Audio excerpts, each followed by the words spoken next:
रानडुक्कर हा प्राणी समखोरीय गणातल्या सुइडी कुलातील सूस प्रजातीचा आहे, ज्याचे शास्त्रीय नाव सूस स्क्रोफा आहे.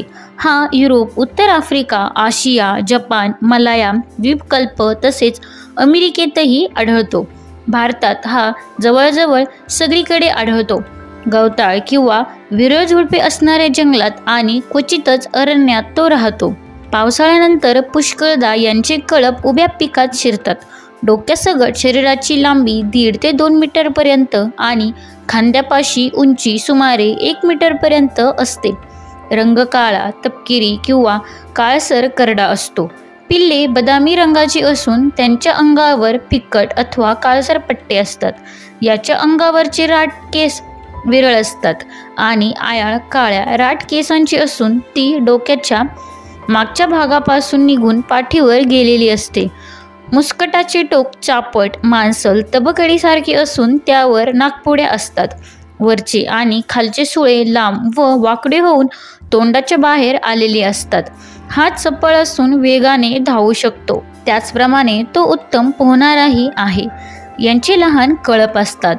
रानडुक्कर मुख्यतः शाकाहारी आहे. वनस्पतींची कोवळी खोडे, मुळे, कंद, धान्य, भुईमुगाच्या शेंगा इत्यादी पदार्थ तो खातो. पण याशिवाय किडे, सडलेले मांस व इतर घाणेरडे पदार्थ तो खात असल्यामुळे त्याला सर्वभक्षी म्हणणे योग्य होईल. पहाट आणि संध्याकाळ या यांच्या भक्ष्य मिळवण्याच्या वेळा होत, पण पुष्कळदा ते रात्रीही बाहेर पडतात. हे पिकांची बरीच नासधूस करतात. रानडुकराचे घ्राणेंद्रिय अतिशय तीक्ष्ण असते. हा साहसी आणि बुद्धिमान प्राणी आहे. रानडुक्कर बहुप्रसव आहे. प्रजोत्पन्नाचा ठराविक काळ नाही. सुमारे 4 महिन्यांच्या गर्भावधीनंतर मादीला दर खेपेस 4 ते 6 पिल्ले होतात. नेपाळ, भूतान, आसाम आणि सिक्कीममध्ये हिमालयाच्या पायथ्याच्या अरण्यात एक खुजा डुक्कर आढळतो. याचे शास्त्रीय नाव सूस सॉल्व्होनियस आहे.